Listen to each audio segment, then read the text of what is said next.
নমস্কার বন্ধুরা, welcome to লক্ষ্মীর পঞ্চব্যঞ্জন। লক্ষ্মীর পঞ্চব্যঞ্জনে আপনাদের সবাইকে স্বাগত। আশা করি আপনারা সবাই ভালো আছেন। আজকে আমি আপনাদের জন্য আরেকটি রেসিপি নিয়ে চলে এসেছি। রেসিপিটি হলো অনুষ্ঠান বাড়ির স্টাইলে শুক্তো। চলুন তাহলে দেখে নিন আমি কিভাবে রেসিপিটি তৈরি করি। এখানে আমি মৌরি নিয়েছি 1 চামচ, এই চামচের সর্ষে নিয়েছি 1 চামচ, আমি হলুদ সর্ষেটা নিয়েছি, রাঁধুনি নিয়েছি 1 চামচের একটু কম, আর এখানে পোস্ত নিয়েছি 1.5 চামচ। এগুলো আমি একসাথে পেস্ট করে নেব। আমি কড়াই বসিয়ে দিয়েছি, কড়াই গরম হয়ে গেছে। এখানে আমি সাদা তেল দিয়ে দেবো। পুরো রান্নাটাই আমি সাদা তেলে করব। তেল গরম হয়ে গেছে, এবার আমি বড়িগুলো ভেজে দেব। বড়িগুলো আমি একটু লাল করে ভেজে নেব ভালো করে।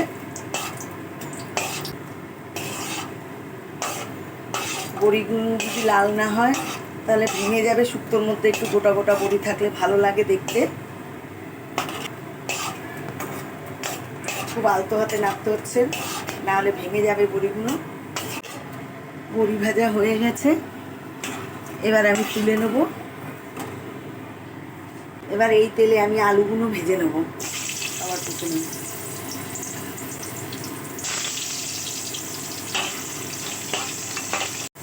আলু ভাজা হয়ে গেছে, আলু ভাজাগুলো আমি তুলে নেব।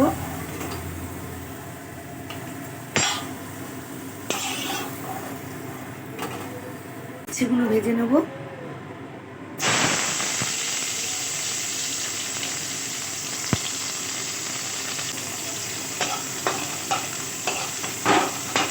উচ্ছে ভাজা হয়ে গেছে, আমি এবার তুলে নিচ্ছি। এখানে যে তেল আছে তার মধ্যে আমি বেগুনগুলো দিয়ে দেবো।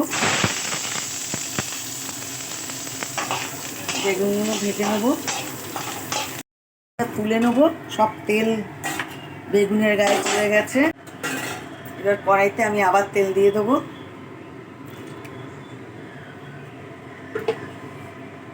এখানে আমি 2টো তেজপাতা দিয়ে দিচ্ছি। এখানে রাঁধুনি আর একটু লাল সর্ষে নিয়ে নিয়েছি আমি, এগুলো সম্বাদ দিয়ে দেবো।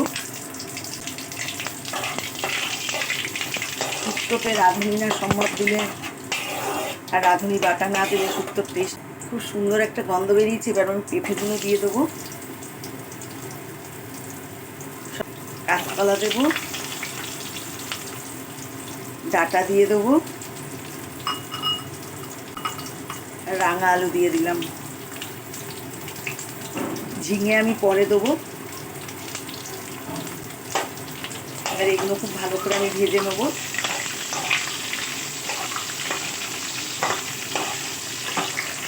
ভাজা হয়ে গেছে, বেশি লাল করব না। এবার আমি ঝিঙেগুলো দিয়ে দেবো। ঝিঙেগুলো জাস্ট একটু তেলে একটু নাড়াচাড়া করে নেব। বেশি তেলে নাড়বো না, তাহলে ঝিঙে গলে যাবে। একটু কাঁচা গন্ধটা চলে গেলেই আমি মশলা দেবো এর মধ্যে। এখানে আমি 1 চামচ, 1/2 চামচ দিলাম, 1.5 চামচ। এখানে আমি পরে আরেকটা স্টেপে আমি আদা দেব। আদা আমি শুক্তোতে 2বার দিই। স্বাদ অনুযায়ী লবণ দিয়ে দেবো।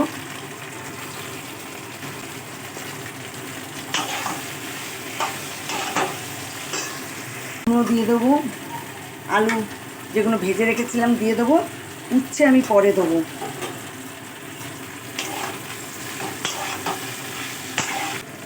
এবার এখানে আমি গরম জল দিয়ে দেবো। বাটিতে আমি আলাদা করে গরম জল করে রেখেছিলাম। অল্প জল দেবো আগে, আমি একটু সবজিটা সিদ্ধ হয়ে নিক।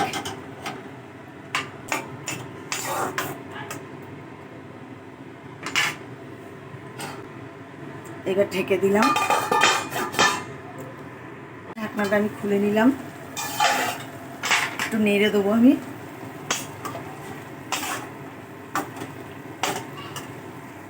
আমি এখানে নারকেলের দুধ ব্যবহার করব। ম্যাগি কোকোনাট মিল্ক আমি ব্যবহার করব পাউডার। গরম জল নেব, নিয়ে গরম জলে গুলে নেব।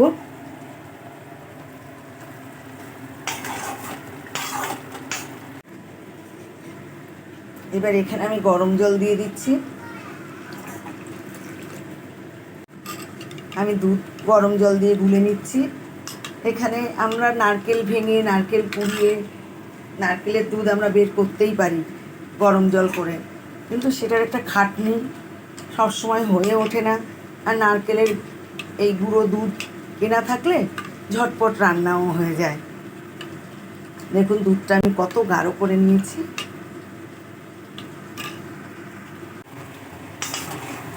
এবার আমি জলটা শুকিয়ে এসছে, সব নরমও হয়ে গেছে। এবার আমি এই যে মশলাগুলো বেটে রেখেছিলাম, মৌরি, রাঁধুনি, সর্ষে, তারপরে পোস্ত, সব আমি এখানে দিয়ে দিলাম। আমি বাটি ধোয়া জলটাও দিয়ে দিলাম।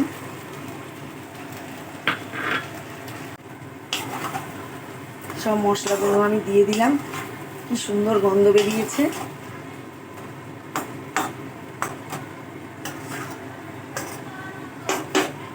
একটু গ্যাস কমিয়ে দিয়েছি।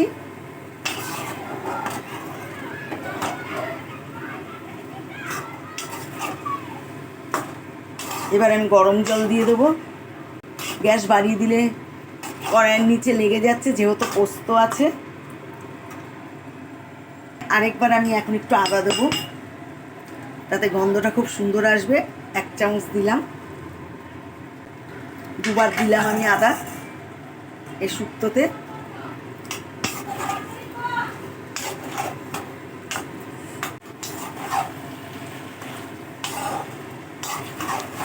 তেল ছেড়ে দিয়েছে। এবার আমি গরম জল দেবো এখানে।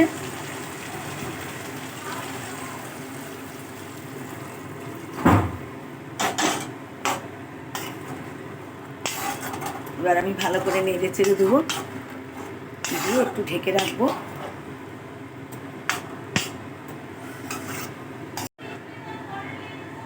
এবার আমি ঢাকনা খুলে নিচ্ছি।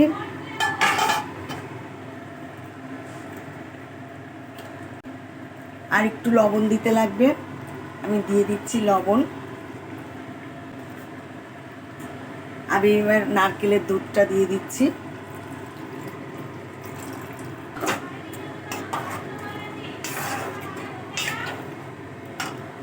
আমি মিষ্টি দিয়ে দিচ্ছি, সুগার ফ্রি দিচ্ছি, যেহেতু আমার ঘরে 2 জন সুগার পেশেন্ট আছে, তাই। আর শুক্তো মানেই একটু মিষ্টি না হলে ভালো লাগে না। এবার আমি উচ্ছেগুলো দিয়ে দেবো।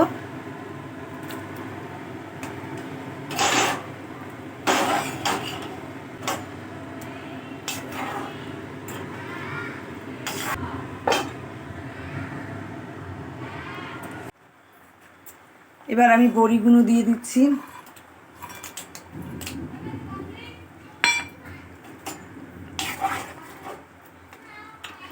আমি গ্যাস কমিয়ে দিয়েছি, যেহেতু নারকেলের দুধ আছে।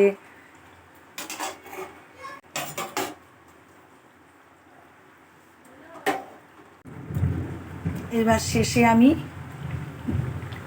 ঘি দিয়ে দিচ্ছি 2 চামচ। এখানে শুক্তোতে ঘিও মাস্ট, ঘি না দিলে স্বাদ বাড়ে না শুক্তোর। এবার আমি ঢেকে দেবো, গ্যাস নিভিয়ে দেবো। এবার আমি খুলে নিলাম। দেখুন হয়ে গেছে শুক্তো। দেখতেও যেমন সুন্দর হয়েছে, খেতেও সেরকম স্বাদ হয় এই শুক্তো। এবার আমি অন্য পাত্রে সার্ভ করে দিচ্ছি।